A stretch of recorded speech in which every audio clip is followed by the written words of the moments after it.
Now when Sanballat heard that we were building the wall, he was angry and greatly enraged, and he jeered at the Jews. And he said in the presence of his brothers and of the army of Samaria, "What are these feeble Jews doing? Will they restore it for themselves? Will they sacrifice? Will they finish up in a day? Will they revive the stones out of the heaps of rubbish, and burned ones at that?" Tobiah the Ammonite was beside him, and he said, "Yes, what they are building. If a fox goes up on it, he will break down their stone wall. Hear, O our God, for we are despised.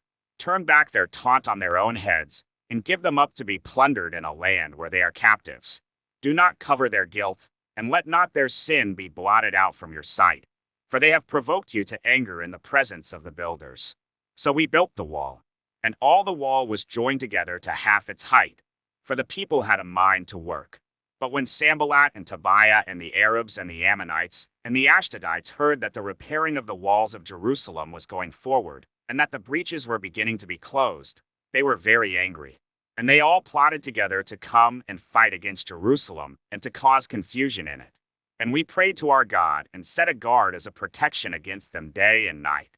In Judah it was said, "The strength of those who bear the burdens is failing. There is too much rubble. By ourselves we will not be able to rebuild the wall." And our enemies said, "They will not know or see till we come among them and kill them and stop the work." At that time the Jews who lived near them came from all directions and said to us 10 times, "You must return to us." So in the lowest parts of the space behind the wall, in open places, I stationed the people by their clans, with their swords, their spears, and their bows. And I looked and arose and said to the nobles and to the officials and to the rest of the people, "Do not be afraid of them. Remember the Lord, who is great and awesome, and fight for your brothers, your sons, your daughters, your wives, and your homes." When our enemies heard that it was known to us and that God had frustrated their plan, we all returned to the wall, each to his work.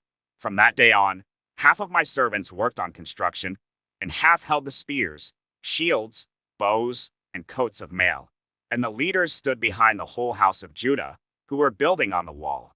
Those who carried burdens were loaded in such a way that each labored on the work with one hand and held his weapon with the other. And each of the builders had his sword strapped at his side while he built. The man who sounded the trumpet was beside me. And I said to the nobles and to the officials and to the rest of the people, "The work is great and widely spread, and we are separated on the wall, far from one another. In the place where you hear the sound of the trumpet, rally to us there. Our God will fight for us." So we labored at the work, and half of them held the spears from the break of dawn until the stars came out. I also said to the people at that time, "Let every man and his servant pass the night within Jerusalem, that they may be a guard for us by night and may labor by day." So neither I nor my brothers nor my servants nor the men of the guard who followed me, none of us took off our clothes. Each kept his weapon at his right hand.